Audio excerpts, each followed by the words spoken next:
Hey viewers, Sepp here. It's been a while since the last video, and I've been busy, and also the fact that the GoPro has been playing up, so I can't use linear mode. So I'm hoping that this is going to work all right. I haven't got well, when I say linear mode, it's linear plus horizon leveling. So I've got it on linear mode, but the horizon leveling is off, so all the horizon won't look level when I ride around the corner. But the thing is, I'm not going to ride around corners here. I'm going to a place I've been to heaps of times before, over to Tokemall. Just a quick run today. Like I said, I haven't been filming anything really because I've been really busy and doing other stuff, and I have been riding, but sometimes when you're riding I don't want to be filming because you lack a bit of concentration. You're dicking with the camera and turning it off and turning it on and talking about what you're talking about and not concentrating on the road. Well, that's what I find anyway. So today I'm by myself. I'm just going to take it easy. Just filling in a few hours before I got to get home and do a bit of painting, so I thought it'd be a good opportunity. It's nice and warm today. It's about 25 or 26 with a northerly wind. That's Celsius for those overseas viewers, which is beautiful weather for riding. And I've just got my summer jacket on, which is all perforated so the wind can blow through. It's just great. So yeah, it'll be just a nice easy ride over there. I'll have a bit of a look at the river. We have a bit of a closer look. I've never been down to the river on the bike. I think apparently it looks like last time I was over there you can ride down there. There's a couple of seats down there, so I might do that. And when I'm down there I might give you a look at this Airhawk seat that I've purchased and put on. Now, I've got the comfort seat, the Triumph comfort seat as well, which is definitely an improvement I found from the stock. But you know, it's not like sitting in your armchair at home, so you just got to be mindful of that. And everybody's different, you know. So like same with the Airhawk, everybody's different with it, and there's a million different videos out there on the Airhawk. And some people love it, some people hate it, some people couldn't handle it and all this other stuff. So, but one thing I did find when I was putting the air into it was definitely you just barely put enough air in it to get you off the seat. If you put too much in it, you sort of get a bit of a bouncy ride, so to speak, and it doesn't feel all that comfortable, I suppose. But so I've got mine set up. It took me ages to get this one set up, and I've got it set up great for me, for my weight, and it works really well. There's definitely no doubts about it. It extends the comfort of riding on your seat, sitting on your seat. There's no worries about that. But I figured if you, like, I've only got a range of about 240, it goes to 300 and you'd be dead empty, 300 kilometres. So I sort of stop about 200, I wouldn't ride more than 240 kilometres in one hit anyway, and it's great for that.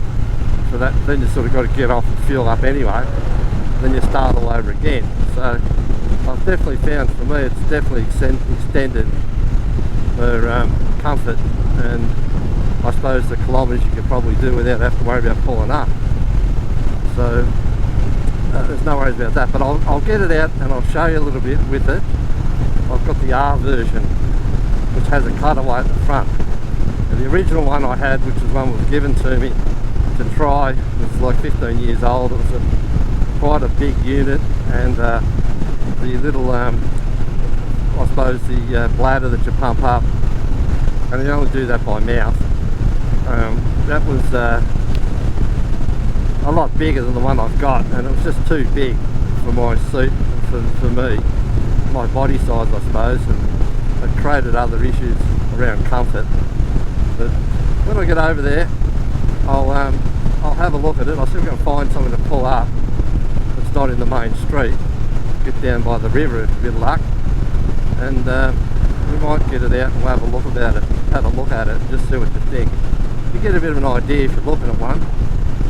You know, like I said, there's a million different videos out there around it, but I'll do one where I think that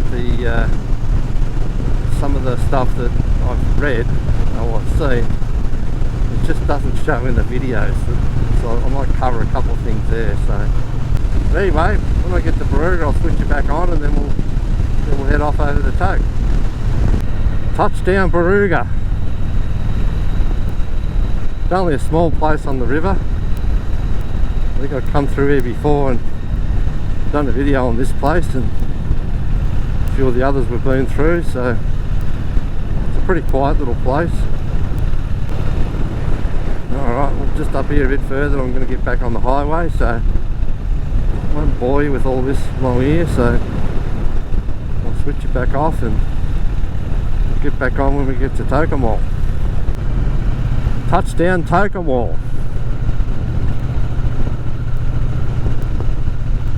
We'll just ease on in here. It's a 50k limit. Just come past the golf courses on the right. We'll head to the main street. We'll watch out for the dickheads now that don't seem to see people on motorbikes. No matter how fast or slow you go on, they don't see you. Or just don't care. Think you can stop. Let's just go up here and see what it looks like up here. I haven't been up here on the bike before, so it'll be interesting to see. Oh yeah, looks like I can drive around here. One way, so there must be another way you get out of here. I don't know where that is. We'll soon find out, I suppose. Oh yeah, up the back there. Right, okay. Let's go down the bottom here and see what we can see down here. Like I said, I've never been down this far before, so we'll just come along here and have a bit of a squiz.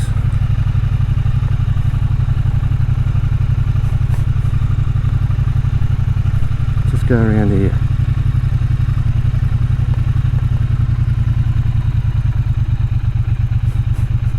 Oh yeah. Let's have a look what we've got here. That's the boat ramp.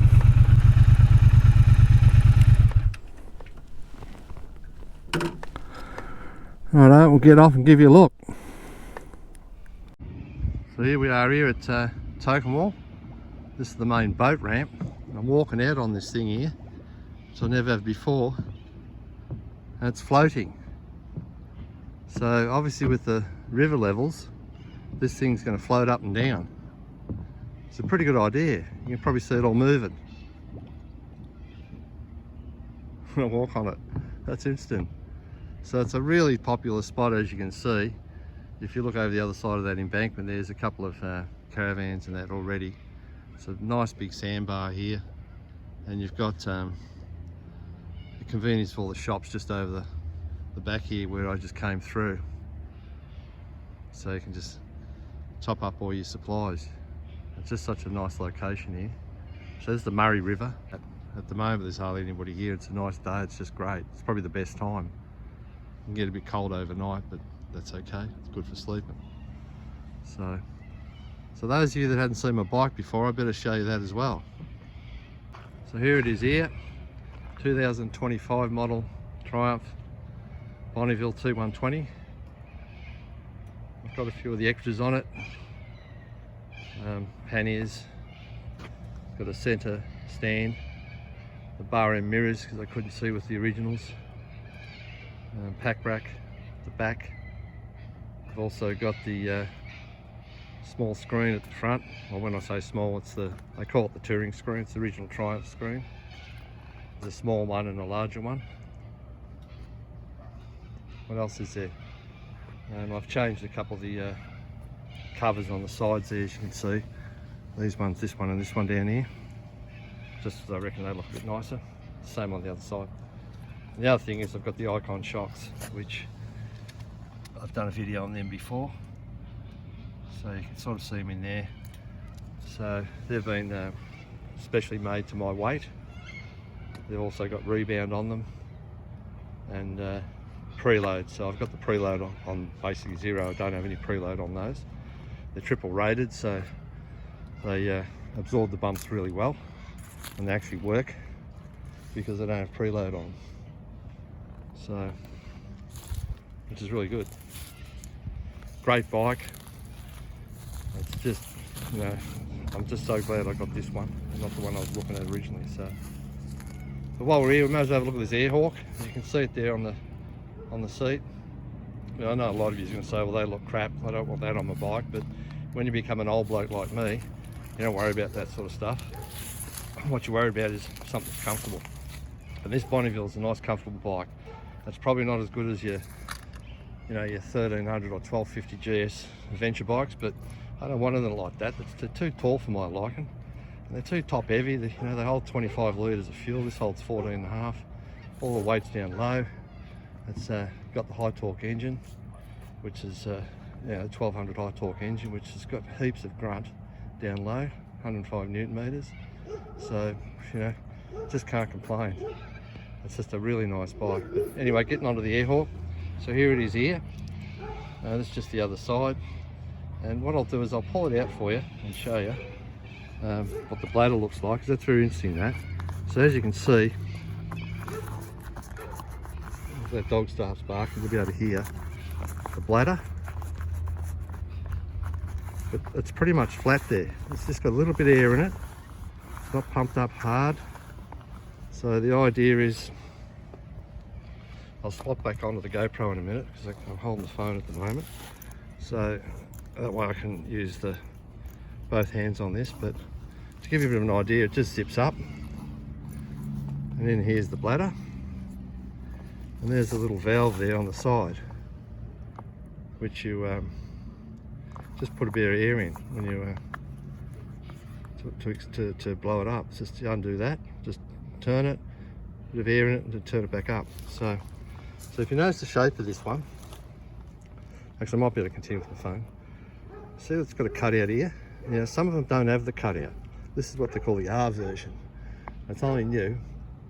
Well, obviously the R version has been around for a while, but this is only new. I haven't had it that long. And it's got a cutout here, and you can just imagine what that's for. And for those of you that can't imagine that, that's for your walnuts. So when you sit on this, and you sit on it, now keep in mind, I'm suppose my wife says I've got a small arse or no arse. So I'm not, even though I might be big and heavy, but not at that department, not in that area, not in the back end.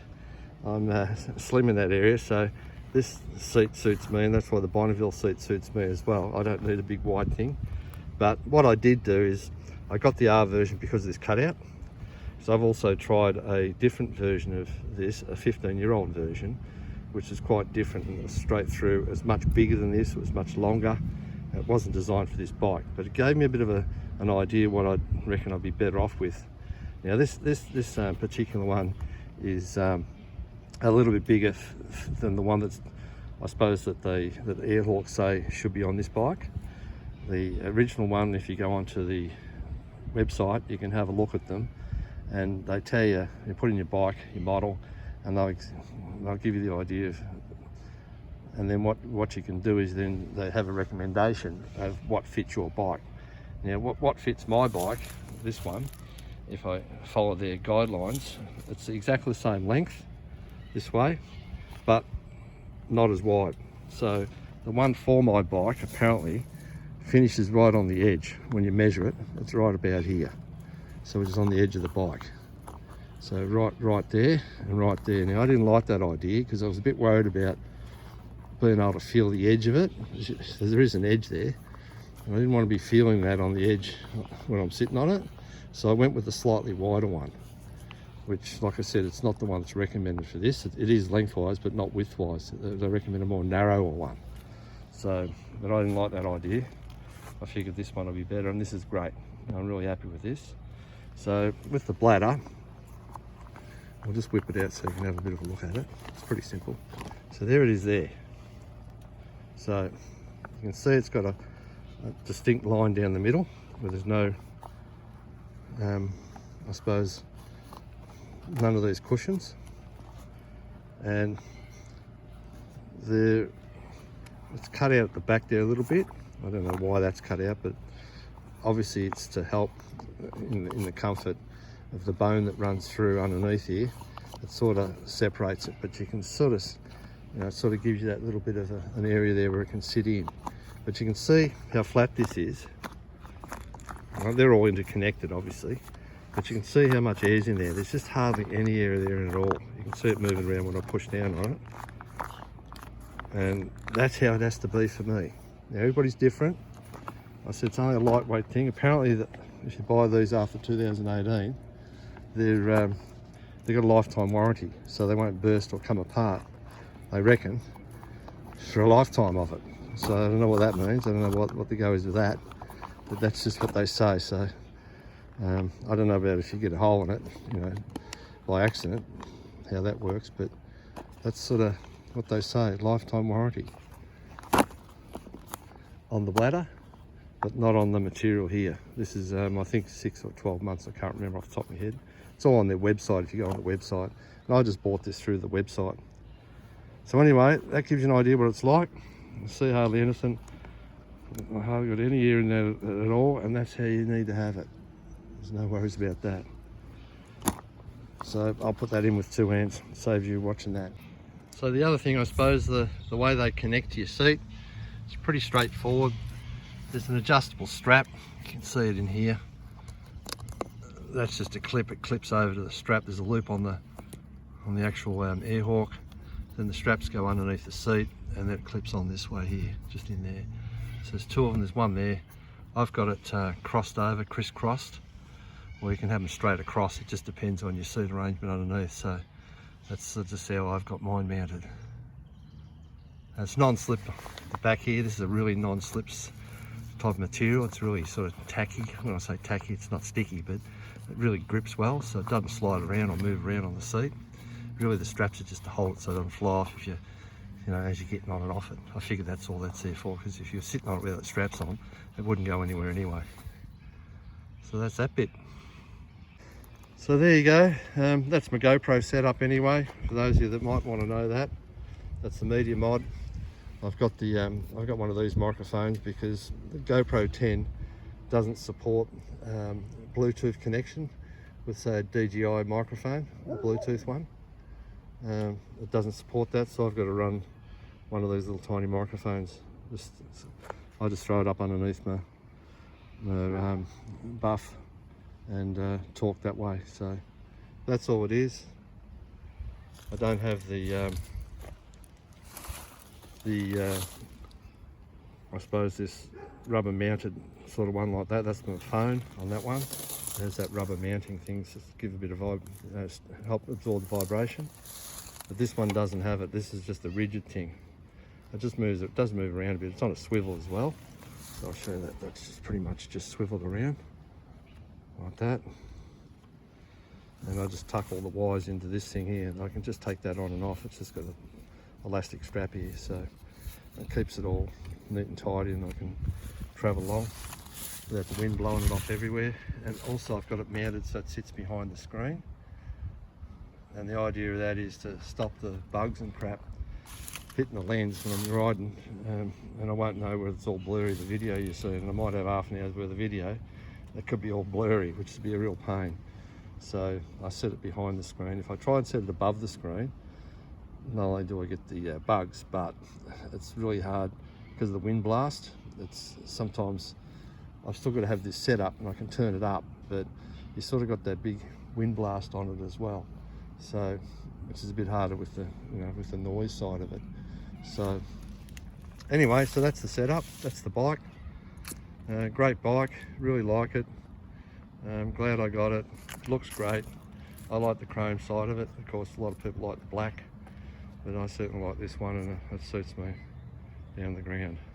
So with that, I think that's probably enough ball. I won't go through on the ride back. It's just the same as the ride over, so pretty much that's it for this one. So with that, I'll say thanks for watching, and I'll see you on the next one. If you like this video, don't forget to check out Sepp's Adventures YouTube channel. I have heaps of videos just like this one, and don't forget to subscribe so you can see other great videos every week, and hit that bell button so you get notifications. Thanks for watching.